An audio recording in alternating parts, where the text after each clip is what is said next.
Parang binaril mo ang noo mo, di ikaw ang nasaktan. Tinaga mo ang kamay mo, di ikaw ang nasaktan. Ganon din ang nangyayari sa atin sa bawat gawin natin sa Diyos. Kung minamahal mo ang Diyos, minamahal mo ang iyong sarili.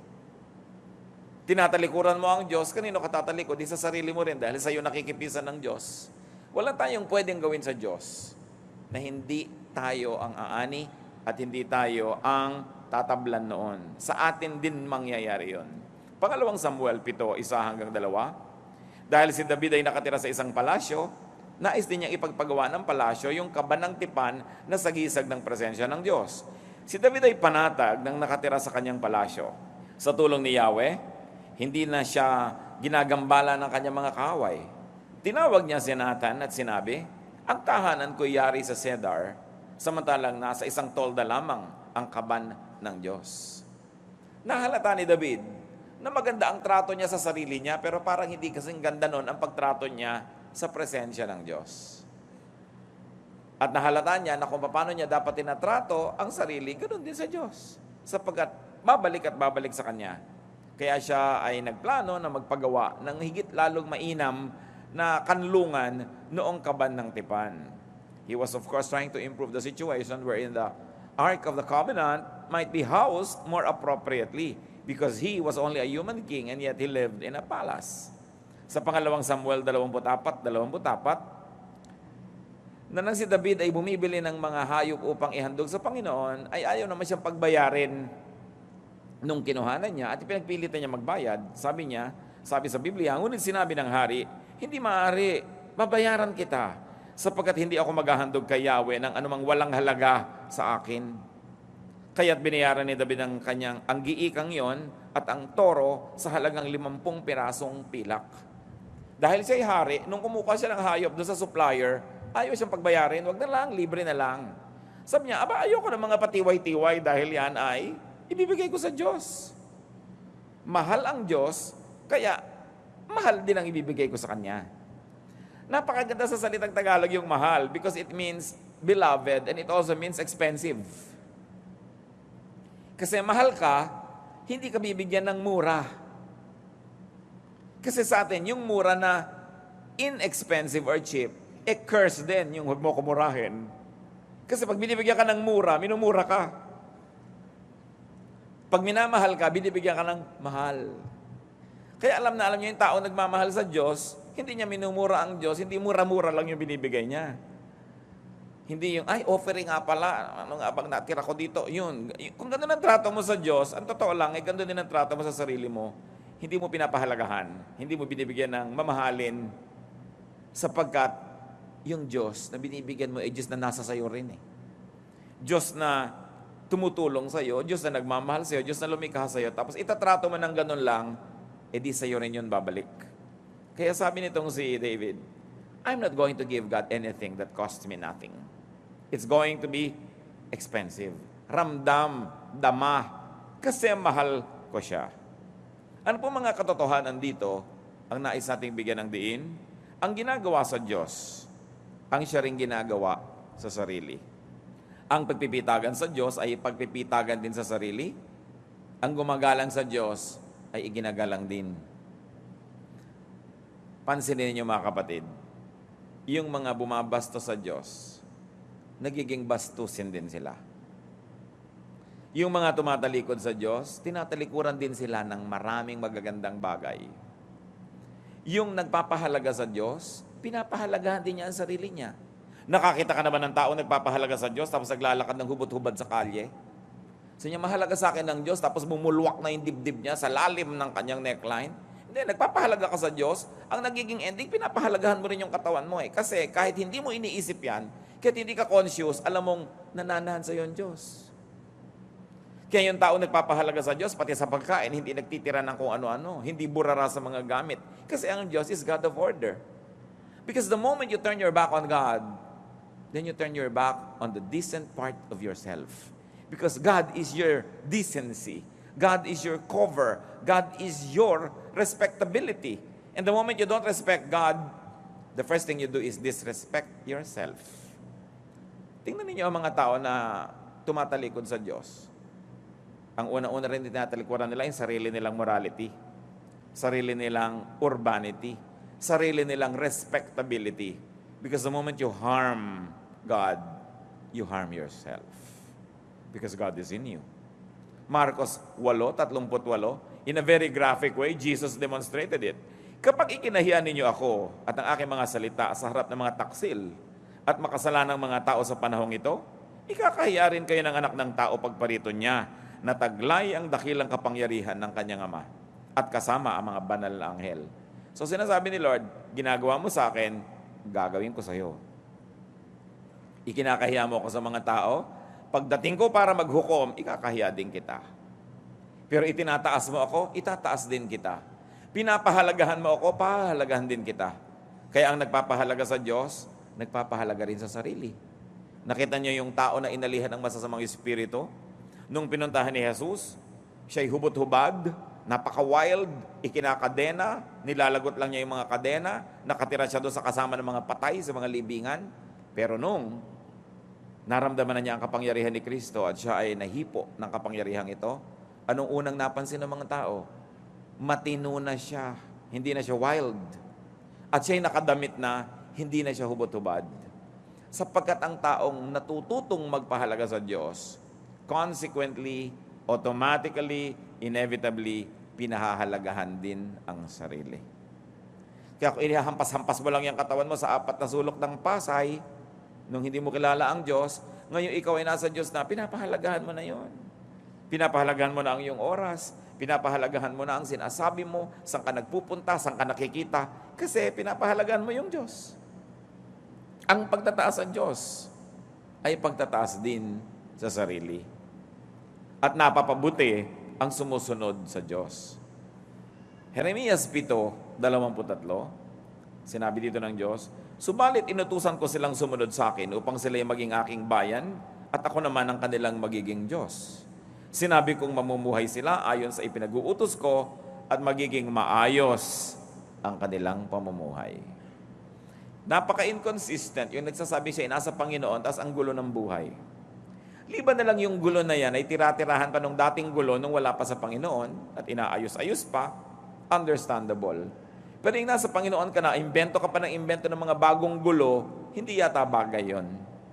Kung talagang pinapahalagahan ng Diyos na Diyos ng kapayapaan at Diyos ng kaayusan, na pagpapala ang mga sumusunod sa Diyos. Awit 89:15, mapalad ang taong sa iyo'y sumasamba, sa pagsamba niya'y inaawitan ka, at sa pag-ibig mo'y namumuhay sila. Pag sumuko ka sa Diyos, anong nangyayari?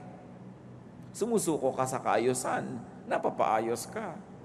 Pagka ikay lumalaban sa Diyos, tinatanggal mo ang kaayusan sa iyong buhay, napapagulo ang buhay. Ang umiibig sa Diyos ay naiibig din ng Diyos. At kung naiibig ka ng Diyos, naiibig ka rin ng iyong kapwa.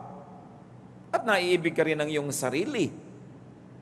Kaya napapahalagahan mo lang ang sarili mo kasi nandun yung Diyos sa iyo na pinapahalagahan mo. Ang trato sa Diyos, trato sa sarili. Kaya yung mga ibang nagtatampo sa Diyos, hindi nila alam, nagtatampo rin sila sa sarili nila. Tatalikod sa Diyos, tatalikod din sa sarili. Juan 14:21, ang tumatanggap sa mga utos ko at tumutupad nito ang siyang umiibig sa akin. Ang umiibig sa akin ay iibigin ng aking Ama at iibigin ko rin siya at ako'y lubusang magpapakilala sa Kanya. So yung umiibig sa Diyos, naiibig din. Yung namumuhi sa Diyos, kinakamuhian din. Parang echo mountain ng Diyos. Kung ano sabihin mo, yun ang babalik sa'yo. Parang salamin. Kung ano ipakita mo, yun ang marereflect sa'yo. Kaya napakahalaga po na conscious tayo kung paano tayo nakikitungo sa Diyos. Ang nagpapahalaga sa Diyos ay nagkakaroon din ng halaga. Kaya naman gusto ng Diyos na siya'y parangalan, sambahin, sundin at ibigin ng kahit higit kanino man dahil tayo rin ang nakikinabang nun. Sumagot si Jesus, ibigin mo ang Panginoon mong Diyos ng buong puso, ng buong kaluluwa, at ng buong pag-iisip. Sapagkat kung iniibig mo ang Diyos, ang ending nun, iibigin mo rin naman ang iyong sarili. Na ang paglilingkod mo sa Diyos, ang ending nun ay paglilingkod din sa sarili dahil ikaw ang makikinabang. na ang pagsunod sa Diyos ay pagpapabuti ng sariling kalagayan dahil ikaw ang mapapabuti. So sa lahat ng yan, tayo rin ang nakikinabang. At ano pa pong isang katotohanan napakahalagang laging alalahanin, ang ipinagkakait sa Diyos ay ipinagkakait din sa sarili. Yung nagdadamot sa Diyos, pinagdadamutan nyo ang inyong sarili. Dahil, sinabi ni Jesus, Lucas 6:38, magbigay kayo at kayo'y bibigyan ng Diyos. Hustong takal, siksik, liglig at umaapaw pa ang ibibigay sa inyo. Sapagkat ang panukat na ginagamit inyo sa iba ay siya rin gagamiting panukat sa inyo. So if you're generous to God, God becomes generous to you. Whatever you give to God, God gives back. So sino mang tao ang matalino ay hindi niya pagkakaitan ng Diyos. Hindi niya pagkakaitan yung mga hinihingi sa kanyang, hindi lang yung mga donation, hindi lang yung mga material things, lalong-lalo yung obedience. Because when you deny God your obedience, you deny yourself the fruit of that very obedience. And in Christian dynamic, you keep only what you give away. And you lose what you try to keep. Ang sumusuway sa Diyos ay lumalabag sa sariling budhi. Nakita nyo? Kung hindi natin ito laging naalala, isipin, pag may ginagawa kayong masama, nagigilty naman kayo, di ba? Kumisa lang, pabawas ng pabawas yung intensity ng guilt na yan pag lagi nating binabaliwala. Pero meron pa rin. Bakit pag may nasabi kang masama, parang nalamukot din naman yung puso mo? Pag may pinagdamutan ka, you don't feel good. Pagka meron kang ginawa ng masama, hindi ka rin makatulog. Pag may ginawa ka naman ng mabuti, natutuwa ka. Kaya according to studies, yun daw gumagawa ng mga charitable works, actually lumalawig ang buhay, mas mabilis gumaling sa mga sakit, at mas malakas ang panlaban nila sa sakit. Kasi meron silang kasiyahan eh. Pero ginawa yun sa kapwa. Alam niyo kung bakit? Kasi ang ginawa mo sa kapwa ay ginawa mo sa Diyos. Ang ginawa mo sa Diyos, ginawa mo sa sarili mo. Kaya yung gumagawa ng mabuti sa kapwa, gumagawa ng mabuti sa Kanya. Kung hindi natin ito magawa dahil tayo banal, gawin natin dahil tayo matalino. Dahil alam mo na ang ibinibigay mo sa Diyos ay ibinabalik sa iyo. At ang sumusuway sa Diyos, kinakalaban ng sarili. Kaya may mga tao na nahahati. Hating-hati ang loob. Bakit? Kasi hindi nila sinusunod ang Diyos. Sila na naman ang nahihirapan. Hindi nila pwedeng takasan kasi nasa kanila naman ang Diyos. Sumasa atin ang Espiritu. Ang lumalayo sa Diyos ay lumalayo sa kanyang sarili. Ang lumalayo sa Diyos ay lumalayo sa kanyang sariling kaluluwa. Ang humihiwalay sa kanyang sariling pagkatao ay tinatawag nating nawawala sa sarili. Naliligaw. Naliligaw ng landas. People tell you, you are beside yourself. It's not you. So, sino po ang taong buo? Yung alam na alam niya na ang kanyang pakikitungo sa Diyos ay pakikitungo sa sarili. Kaya pinakikitunguhan niya ng mabuti ang Diyos. O kaya pinapakitunguhan niya ng mabuti ang sarili niya. Ang ending din, pakikitungo ng mabuti sa Diyos. Sapagkat wala kang pwedeng gawin sa sarili mo rin naman na hindi mo ginagawa yun sa Diyos. Halimbawa, you treat yourself so cheaply, you are also doing it to God who is in you. Hindi mo pinapahalagahan ang sarili mo. Hinahayaan mo magigbastusin ka na lang dyan. Palasing-lasing ka dyan, walang gumagalang sa'yo. Kinakaladkad mo rin sa ganong pagkababa ang imahe ng Diyos. Ang Espiritu ng Diyos na nasa iyo. Kaya ang mga kasunod nun, mga hirap ng buhay, gulo, mga kasakitan. Ang pakikitungo rin sa kapwa ay siyang pakikitungo sa Diyos, tulad ng binabanggit natin. Ang kapwa-tao rin naman natin ay pinipisanan ng Espiritu ng Diyos. Mateo 25:40. Sasabihin ng hari, tandaan ninyo, nang gawin ninyo ito sa isa sa mga alagad ko, siya man ay pinakahamak, ako ang inyong tinulungan. So what was the Lord saying? Whatever you do to the least of these, you do to me. So, gusto nating maging mabuti sa Diyos? Maging mabuti tayo sa ating kapwa. Maging mabuti tayo sa ating sarili. O baligtad rin, gusto mong maging mabuti sa sarili? Maging mabuti ka sa kapwa. Maging mabuti ka sa Diyos. Napakaganda ng Tagalog dyan, kapwa tao. Ibig sabihin, ikaw ay ako rin. Ako ay ikaw din. Wala akong pwedeng gawing masama sa iyo na hindi rin ako maapektuhan. Wala akong pwedeng gawing pag-ignore sa iyo na hindi rin ako yung na-ignore. Ang trato sa Diyos, ang trato sa kapwa, ay siya rin pagtrato sa sarili. Efeso 4:6, iisang Diyos at Ama nating lahat. Yun ang tawag sa Diyos. No? Siya ay higit sa lahat, kumikilos sa lahat, at nananatili sa lahat. That's why courtesy is a very high form of religion. Yung ikaw ay magagalangin sa kapwa, naiisip mo siya, nagmamalasakit ka, meron kang pagmamahal, pagbubukod tangi sa kapwa. Napakataas na relihiyon yun kahit hindi ka pala simba. Sapagkat ang pagtrato mo sa kapwa ay pagtrato mo rin sa Diyos. Alangan namang dasal ka ng dasal, dipa ka ng dipa, taas-taas ka ng kamay. Pagkatapos, hindi mo naman pinapahalagahan ng iyong kapwa. Ini-ignore mo siya o sinasaktan mo siya. Anong uri ng relihiyon? Hati ka. Kasi kalahati ng sarili mo, sumasamba ka sa Diyos. Kalahati, sinisira mo ang kapwa mo na tinatahanan din ng Diyos, edi sinasaktan mo rin ng Diyos. Napakahalaga po mga kapatid na ating mithiin sa buhay yung maging buo. Yung sinasabi mo at iniisip mo, pareho. Yung tinuturo mo at ginagawa mo, pareho. Bagamat hindi tayo perfect, kung minsan tinuturo natin, hindi natin lubos na nagagawa. Pero at least mataas naman dapat ang grade mo dyan kahit hindi perfect. Papunta ka towards perfection. Dapat buo. Mahal mo ang Diyos tapos kinakamuhan mo yung kapwa. Kaya nga sabi sa Bible, if you say you love God but hate your brother, you're a liar. Dahil iisa yun eh. At tayo po ba nakarating na doon sa punto na nakita nating iisa yan? Na itong mabuting tao, itong masamang tao, iisa rin yan, member din yan ng katauhan. Kaya si Jesus sabi niya, pag ninakawan ka ng jacket, ibigay mo pa yung t-shirt mo. Kasi sabi sa kanya, mabasama at yan at mabuti, bahagi yan ng buong sangkatauhan. Bagamat iniingatan mo naman sarili mo na madamage ng masasamang tao, pero kahit masama siya, ginagawan mo pa rin ng mabuti.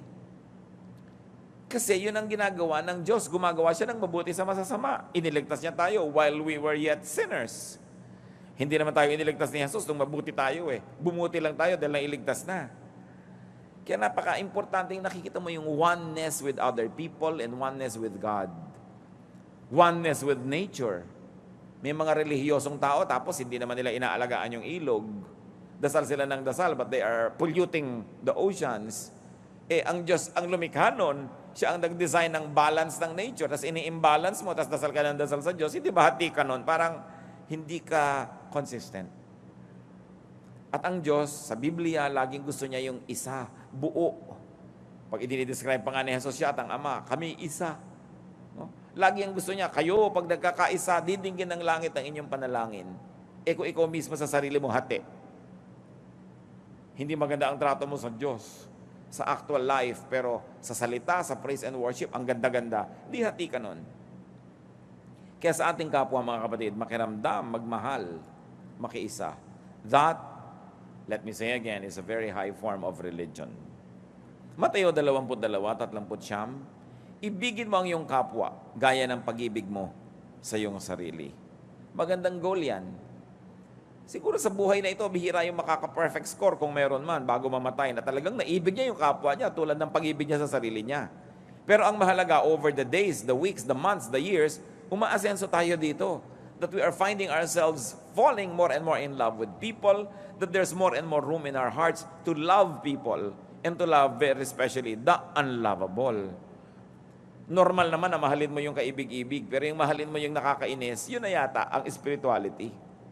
Na tayo'y minamahal ng Diyos kahit tayo nakakainis. Sa palagay niyo ba, hindi kayo nakakainis sa Diyos? No? Mga ugali natin, mga paulit-ulit natin mga kamalian, nakakainis yan, pero mahal tayo ng Diyos. Maulit man lang natin yon kahit na in a much lesser degree, na minamahal din natin yung nakakainis. Hindi yung, ang tugod mo sa nakakainis, mainis ka na nga. The only reaction mo dun sa masama ka na rin. Nasaan yung Espiritu ng Diyos? Yung mai-translate natin yung mga, kung ano-anong mga religiosity sa ganong actual life. That there is more love in your heart, more room for accommodation of other people. Unang Pedro 2:17, igalang ninyo ang lahat ng tao at mahalin ang mga kapatid kay Kristo. Hindi sinabing, hayaan mo na bastusin ka ng mga bastos. Pero ang sabi, kahit bastos siya, igalang mo. Ikaw ang pinag-uusapan, hindi siya. Kulang siya na kagandahang asal, pero ang tanong, ikaw ba kulang din? Dahil hindi ko mo kulang siya, excuse mo na nakulang ka rin. So balik tayo sa ating original na pinag-uusapan, ang pakikitungo sa Diyos. Kumusta mga kapatid ang pakikitungo natin sa Diyos? Kumisan dadalaw lang yung pastor sa bahay nila, "Hoy, alisin niyo yung mga astray, darating si pastor." No? Ang Diyos nandun araw-araw, baliwala na sa iyo yon. Yun ang sinasabi natin. Paano nga ba itinatrato yung Diyos? Kumisan meron kang ginagawa ng mga kabalastugan, pero dumating ang boss mo o dumating ang nanay mo, itatago mo yun dahil gusto mong igalang yung presensya nung dumating. Ang Diyos laging nandyan. Paano mo tinatrato yung presence niya? Patuloy ba tayong gumagawa ng mga pinandidirihan niya? Alam niyo kung bakit yan masama, yung gumagawa ka na nakakadiri sa Diyos? Hindi ka naman iniiwan ng Diyos Doon di tinitiis na lang niya yung nakakadiri. Mabuti pa tayo, pumunta ka sa isang banyo, ang dumi-dumi, isara mo uli, umalis ka, di tapos ang kwento. Meron kang nakita biglang nakakadiri, timingin ka sa iba, yung Diyos, may iiwan ka ba nun? God fills heaven and earth with His presence. So, how do you minister to God? Na pinapaganda mo, inaayos mo yung kapaligiran mo, yung buhay mo, yung puso mo, yung isip mo na nababasa rin niya, nandun din siya. Para hindi siya mandiri. Do we give God pleasure? Yung alang-alang sa Diyos, linisin natin ito. Ayusin natin ito dahil ayaw ito ng Diyos. Yung merong magugulong bahagi ng buhay natin, nasa mo, alang-alang sa Diyos, iayos natin ito. Kasi ayaw niyan yan Yung parang ayaw ng nanay ng ganyang ayos, darating siya, ayusin natin ito. Ganyan tayo, meron tayong respeto sa ating kapwa. May darating na bisita, nagmamadali kang ayusin ang bahay. Kasi gusto mong igalang yung bisita mo. Do we give God that same treatment? Or because God is invisible, we forget that He is around. And therefore, we become insensitive to God's sensibilities. And we offend God left and right. Honor God, and you honor yourself. Wala kayong makikitang tao na talagang totoo na binibigyan niya ng parangalang Diyos na siya man ay hindi nagiging marangal. Kasi pag pinaparangalan mo ang Diyos, una ka nang nagiging marangal din. Pagka pinapahalagahan mo siya, nauna na pahalagahan mo ang iyong sarili. Hindi mo inilalagay sa alanganin, hindi mo inilalagay sa kailangan, hanggang maaari. Hindi mo inilalagay mo sa posisyon na ikaw ay magiging parang walang halaga. Pinapahalaga mo sa sarili. Begin to value your dignity, but you don't sell your honor to some pleasure or for some money. May pagpapahalaga. Violate God, and you violate yourself. Wala tayong nakitang tao na binayolate ang sarili na hindi mo na niya binayolate ang Diyos. Kaya yung relasyon natin sa Diyos, ang totoo nun, relasyon natin sa ating sarili. Kaya anong tawag doon sa equivalent ng mga English na born again? Ito bang pagbabalik? Bumalik ka lang doon sa loob. Nasa loob mo kasi ang Diyos Pagkatapos lumalayo ka doon sa kalooban na yon, pero nakita mo na kailangan mong magbalik loob, that's why nagbabalik loob ka. Yung kalooban mo, ibinabalik mo sa Diyos, o kaya ikaw mismo bumabalik doon sa kalooban mo na nandun ang Diyos. It's very profound. Yung mga very deep theological phrases na yan and terminologies exist in our languages. Because our ancestors had always understood God and they're very, very spiritual.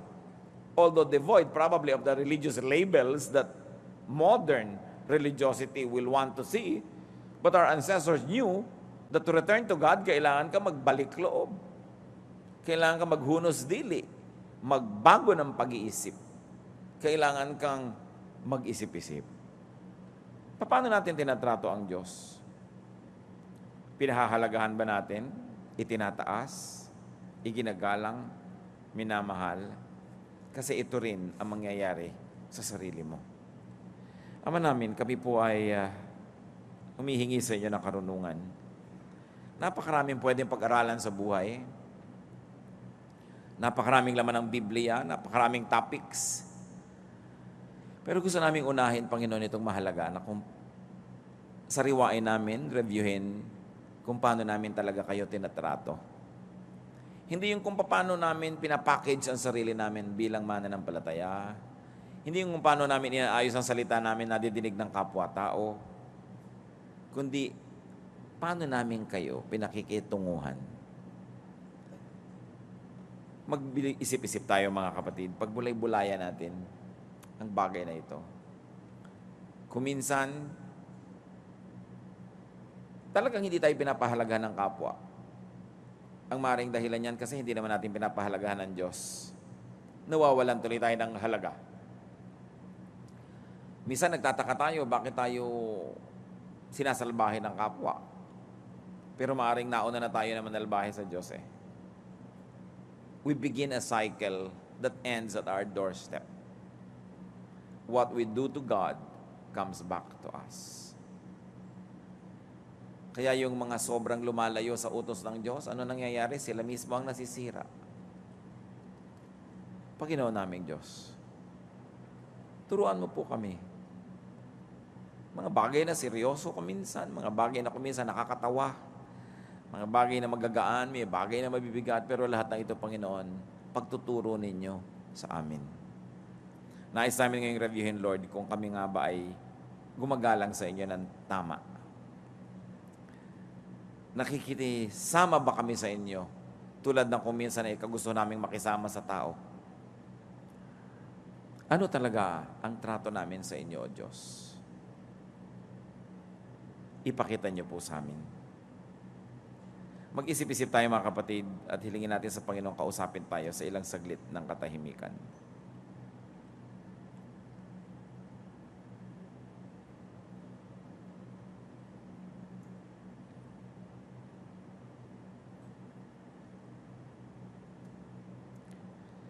Ipakita mo sa amin, Diyos, kung may mga pinagtatakhan kami sa buhay, baka ito yung sagot. Minsan nagtataka kami kung bakit hindi kami pinapahalagahan ng iba. Baka ang dahilan, hindi kami nagpapahalaga sa inyo. Tinatalikuran kami ng iba, baka tumatalikod kami sa inyo. Kung minsan naiinis kami sa aming sarili, baka ang dahilan dahil hindi namin kayo na-appreciate at baka naiinis pa kami sa inyo dahil sa aming mga limited understanding and interpretation of events in our lives. Mangusap kayo sa amin ngayon, Diyos, at ang aming hiling, maunawaan namin ang mga iba't ibang kalagayan namin ngayon sa buhay na may kinalaman sa pakikitungo namin sa inyo. Kung kami naman ay dinarat na ng napakaganda mga pagpapala, makita namin dahil iginagalang namin kayo. Dahil maganda ang relasyon namin sa inyo. Dahil may itinanim kami noon na ipinangako yung lahat ng tanim namin ay inyong bibigyan ng bunga. Patuloy tayong manalangin ng mga kapatid. Huwag niyo madaliin. Bihira natin nare-review yung talagang tunay na relationship natin sa Diyos. Paano natin talaga siya tinatrato? Nalilimutan natin na siya ay may feelings, that God is a person, that God is spirit. So many times we become insensitive and hurt God. And how can you hurt God without hurting yourself in the end?